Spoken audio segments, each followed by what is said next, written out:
오늘 인용한 성경 구절은 우리가 잘 알고 있는, 그리고 세상에 너무 널리 알려져 있는 구절입니다. 광야의 시험으로 잘 알려져 있는 구절이죠.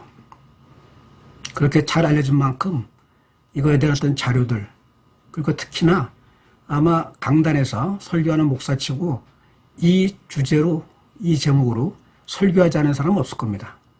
광야의 시험. 무수히 많은 자료들, 또 설교집들이 있는데 공통된 특징은 그렇습니다. 많은 수가 있어도 대동소이하게 담고 있는 어떤 내용들은 그래요. 첫째, 광야의 시험이니까 광야에 초점을 맞춥니다. 그래서 광야라는 곳은 그렇게 척박한 곳, 적막한 곳, 오직 하나님만 바라볼 수밖에 없는 곳, 이걸 강조하고, 두 번째, 예수께서 사탄의 유혹에 맞서, 사탄의 시험에 맞서서 단호하게 승리하셨다. 그러니까 예수의 승리와 그리고 어떤 광야의 특징, 이걸 얘기합니다. 광야의 시험을 요약하면 세 가지로 사탄이 예수를 시험하죠. 첫 번째는 40일 동안 금식하시면서 줄이신 예수님. 40일 동안 금식이라는 거 우리는 그냥 숫자로만 생각합니다만 사실상 불가능한 수치라고 그러죠. 40일의 금식이라는 건. 40일 동안 금식하시면서 철저하게 줄이신 예수께 다른 게 아니라 먹을 거로 이 사단을 유혹합니다. 네가 하나님의 아들 아니냐? 하나님의 아들이라면 너는 전지전능한 그 권능을 갖고 있지 않니? 그럼 네가 이 돌 가지고 떡이 되게 하라. 그래, 일단 네 줄인 배를 채워보라 라고 유혹합니다. 첫째는 돌들로 떡덩이가 되게 하라 라고 했던 유혹이었습니다. 두 번째 시험은 네가 하나님의 아들이라면 하나님이 너를 지키지 않겠느냐. 그런즉 네가 저 성전 높은 곳에서 바닥으로 뛰어내려보라. 그리하면 네가 땅에 떨어져 다치기 전에 하나님의 사자들, 천사가 네 발을 받쳐서 네가 다치지 않게 너를 보호할 거 아니냐. 한번 뛰어내려보라. 세 번째는 사단이 유혹합니다. 네가 나를 경배하라. 내가 이 땅의 모든 권세를 지니고 있는즉 네가 나를 경배하면 나는 이 세상 천하만국과 이 천하만국이 갖고 있는 그 모든 영광을 너에게 주겠다. 이게 세 가지로 유혹합니다. 그리고 시험합니다.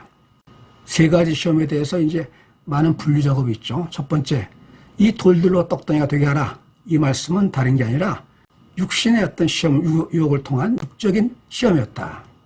두 번째, 성전에 뛰어내려라 했던 건 다른 게 아니라 여러 가지 해석이 많습니다만 너 자신을 과시해봐라. 세상에 드러내 보여라 라는 어떤 그런 의미라는 해석과 함께 두 번째는 너를 지켜주신 자 한번 보자. 함께 보자 라고 하면서 하나님을 시험하라 했던 것. 이건 신앙의 문제, 따라서 영적인 시험이다. 이렇게들 해석합니다. 세 번째, 나를 경배하라. 그리하면 이 천하만국, 그의 영광을 너에게 주겠다 라고 했던 이 시험에 대해서는 하나님은 분명히 말씀하셨습니다. 율법을 통해서, 그리고 종교를 통해서 말씀하십니다. 나 외에 다른 신을 섬기지 말라 라고 했던 하나님 말씀에 맞서서 나를 경배하라 했던 건 종교적인 어떤 시험이다. 이 세 가지로 분류와 작업을 많이 합니다. 그리고 대부분 동의합니다. 저도 그렇고요. 그런데 정작 중요한 건 이렇게 세 가지 작업으로 분류하는 게 아니라 중요한 것은 예수께서 어떻게, 어떤 과정으로, 무엇을 통해서 사단의 그 유혹, 사단의 그 시험을 이기셨는가, 여기에 초점을 맞춰야 되는 겁니다. 물론 여러 가지 어떤 다양한 해석들, 다양한 신학들 나름대로 다 소중한 의미와 가치가 있습니다만 저는 아르케 처치 이 설교 시간을 통해서 다른 무엇보다 성경 저자가 말하는 바에 초점을 맞춰서 문체론적인 관점에서 간단하게 설명드리고자 합니다. 제가 주목했던 건 두 가지입니다. 첫 번째는 마태복음 4장 이 광야의 시험에 처음 시작하면서 구절은 이렇게 나오죠. 그때 예수께서 성령에 이끌려 마귀에게 시험을 받으러 광야로 가사 40일을 밤낮으로 금식하신 후에 줄이시니라. 조금 이상하지 않습니까? 구절에 예수께서 성령에게 이끌려 마귀에게 시험을 받으러. 마귀는 사탄이고 사탄은 사탄의 종은 악령 아닙니까? 그러면 예수가 악령에 붙잡혀서 마귀의 시험을 받아야지 어떻게 성령은 하나님의 영입니다. 하나님의 영이 이끌려서 마귀에게 시험을 받습니까? 저는 이 부분에 주목했습니다. 예수께서 악령이 아닌 하나님의 영, 성령에게 이끌려 누구에게? 마귀에게 시험을 받았다라는 부분.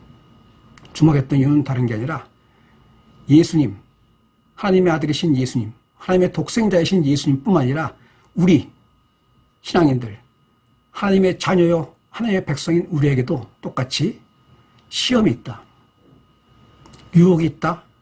우리를 빠뜨리는 그런 마귀의 관계가 있다. 그럼에도 불구하고 그때 우리는 악령에 붙잡힌 거, 사단에게 완전히 붙잡혀서 어떤 절망의 순간이 아니라 그 시간은 그 시험의 순간, 때로는 그 고난의 순간에 성령이 함께 계신다는 분명한 믿음이 있어야 합니다. 하나님은 시험을 허락하십니다. 왜냐하면 하나님은 사랑하시기 때문입니다. 사랑하는 자녀를 더욱 강하게, 그리고 하나님의 자녀답게 하나님의 자녀로서 살아가는데 조금 더 부족함이 없게 만드시기 위해서 하나님은 사단의 시험을 허락하십니다. 중요한 건 사단의 시험에 우리가 무너지고 쓰러지는 것이 아니라 이 사단의 시험 받을 때 그 고난, 그 시험 넘어서 있는 우리는 하나님의 손길, 성령의 역사를 함께 볼 수 있는 그 우리의 어떤 영적인 눈, 우리의 신앙, 우리의 믿음, 이것이 중요하다는 사실입니다. 성령에게 이끌려 마귀의 시험 받았다. 이 구절과 더불어 제가 주목했던 것은 4절, 6절, 7절, 10절 들어있는 한 단어, 반복하고 반복하면서 저자가 특별히 강조했던 구절은 기록되었으되, 이 단어입니다. 기록되었으되 7절에는 사탄마저도 기록되었으되 10절에 또 기록되었으되 무슨 뜻입니까? 마귀와 지금 예수 그리스도의 싸움은 다름 아닌 말씀의 싸움입니다.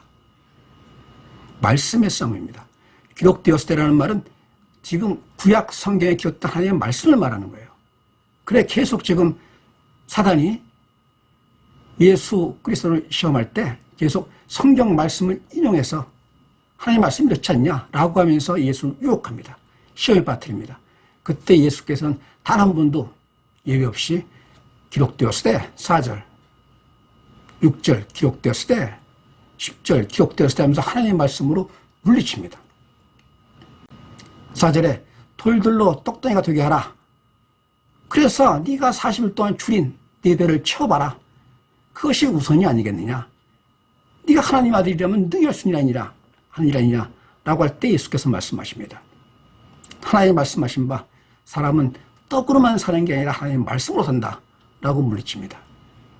두 번째, 성전에 뛰어내려 봐라 라고 했던 것, 이 구절은 시편에 있는 구절입니다. 시편에 있는 구절을 다시 인용해서 사단이 말할 때 예수께서 또 말씀하십니다. 예수께서 자기의 말씀, 예수의 말씀으로 말씀하신 게 아니라 하나님의 말씀을 그대로 인용해서 말씀으로 대적합니다. 말씀으로 맞섭니다. 주, 너의 하나님을 시험하지 말라라고 하고 시편 말씀을 인용해서 사단의 유혹을 또 물리칩니다. 마지막으로 나를 경배하라. 그리하면 이 모든 것을 너에게 주겠다라고 했던 사단의 유혹에 맞서 예수는 또 말씀하십니다. 기록되었을 때 다시 또 신명기 9절을 인용하면서 예수께서 말씀하십니다. 오직 하나님을 경배하라. 이 신명기 9절에는 하나님만을 경배하라 라고만 되어 있을 뿐만 아니라 하나님 말씀하십니다. 여호와 하나님은 질투하시는 하나님이다. 하나님 외에 다른 무엇, 사탄 혹은 세상의 만몬, 세상의 그 어떤 것을 경배하고 그것을 따르는 자 하나님을 질투하신다. 심지어 멸절하시리라 라고까지 말씀하십니다.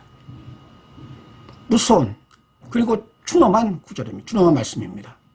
오직 하나님을 경배하라 말씀하신 세 가지 구절 전부가 다 예수께서는 예수의 어떤 흔히 보았던 초능력, 초월적인 능력, 우리가 기대하는 신비였던 능력이나 이런 등등이 아니라 오직 하나, 사단에 맞설 때 예수께서 이기신 승리의 검, 그것은 하나였습니다. 세상의 무기, 세상의 검, 세상의 어떤 죄물 등등 세상의 지식, 등등이 아니라 하나의 성령의 검, 그건 말씀이었습니다. 우리 신앙생활, 우리의 신앙을 한번 점검해 봐야 됩니다. 우리에게도 끊임없이 유혹이 있습니다. 우리에게도 끊임없이 시험이 닥칩니다. 신앙생활은 결코 형통의 길, 내가 예수를 믿기만 하면 내가 가는 길 형통의 길 차곡차곡 그 길 가면서 마침내 나중에 하나님 나라의 그 문 좁은 문을 들어가서 내가 영생의 구원하는 그 과정이 아닙니다. 가는 길엔 끝없이 유혹이 있고 장벽이 있고 시험이 있으며 때로는 고난, 우리가 피하기 힘든 고난도 있고 그 고난 때문에 절망하고 쓰러지기도 합니다. 더 이상 가지 못하고 중도에 포기하기도 합니다. 심지어는 하나님께 돌아서며 자기가 받는 고난, 자기가 받는 그 시험에 무너지면서 하나님을 원망하기도 합니다. 그리고 하나님께서 멀어지기도 합니다. 그때 우리는 다른 무엇보다 내 앞에 눈앞에 보이는 그 상황, 내 눈앞에 보이는 그 시험 그 자체가 아니라 이 순간 내가 하나님을 온전히 믿을 때, 하나님을 붙잡을 때, 내가 하나님의 품에 있을 때 하나님은 나와 함께 계신다는 분명한 믿음이 있어야 합니다. 그 믿음을 내가 되새길 수 있는 것은 다름 아닌 말씀입니다. 예수께서도 말씀하시지 않습니까? 너희가 내 안에 거하고 그 다음에 내 말이, 그리스도의 말씀이 너희 안에 구하면 무엇이든지 구하라 그리하면 이루리라. 무엇이든지 구하라 그리하면 이루리라 말은 다름 아닌 하나님의 자녀로서 반드시 승리하리라. 너희에게 진정 하나님의 그 은혜와 구원이 있으리라 라는 약속 아닙니까? 저도 예외가 아니고 우리 모두 예외가 아니겠습니다만 우리의 신앙을 한번, 이제 우리 신앙은 다른 무엇, 내가 이렇게 열심히 신앙생활 하니까 세상이 나한테 하나님한테 축복하셔서 나는 무엇이 될 거야, 나는 무엇을 가질 거야, 그래서 나는 행복할 거야, 나는 즐겁고 기쁠 거야 라고 하는 주변 하나님 외에 다른 것을 경배하고 다른 것을 숭배하면서 바라볼 것이 아니라 이제 우리 신앙은 하나님을 바라보고 믿음의 주여 온전케 하시는 예수 그리스도를 바라보면서 우리 신앙을 이제는 점검하고 당금질할 때입니다. 이제는 더욱더 집중해서 하나님께 나아가 그 좁은 문 열고 들어가야 하고 하나님 나라에 이르는 그 척박한 길 헤쳐나가서 우리는 구원의 자녀, 구원의 백성으로 하나님의 놀라우신 그 은혜를 받는 귀한 자녀로 승리해야 합니다. 그러기 위해서 우리 신앙생활은 다른 무엇보다 말씀과 기도에 집중해야 합니다. 초대교회 사도들이 가장 먼저 했던 말이 무엇입니까? 우리는 말씀과 기도에 전념하겠다고 말합니다. 말씀과 기도는 신앙의 본질입니다. 말씀과 기도 이렇게 두 단어로 말씀드렸습니다만 이 말씀과 기도는 사실상 분리되지 않습니다. 우리가 기도한다 그럴 때 그 기도는 내가 내 마음에 바라는 나의 생각, 나의 바라는 바, 나의 기대와 희망을 하나님께 전하는 게 아니라 내가 바라는 것과 하나님이 원하시는 게 일치해가는 과정, 다시 말해서 하나님의 말씀에 근거해야 합니다. 우리의 기도는 나의 욕망을 분출하는 도구가 아니라 하나님이 내 안에 역사하시고 우리가 하나님의 자녀로서 나아가는 그걸 더욱 강화하고 더욱 집중하는 그런 과정이 되어야 할 것입니다. 말씀과 기도는 사실 두 가지 단어로 분리해 사용합니다만 하나가 되어줘야 합니다. 말씀에 집중하는 신앙, 그 말씀을 통해서 예수 그리스도와 만나고 마침내 예수께서 말씀하신 그 계명을 지켜나가면서 우리가 하나님 나라의 귀한 자녀로, 하나님 나라의 백성으로 존귀한 신분, 존귀한 자녀로 나갈 수 있는 것이 승리하는 신앙입니다.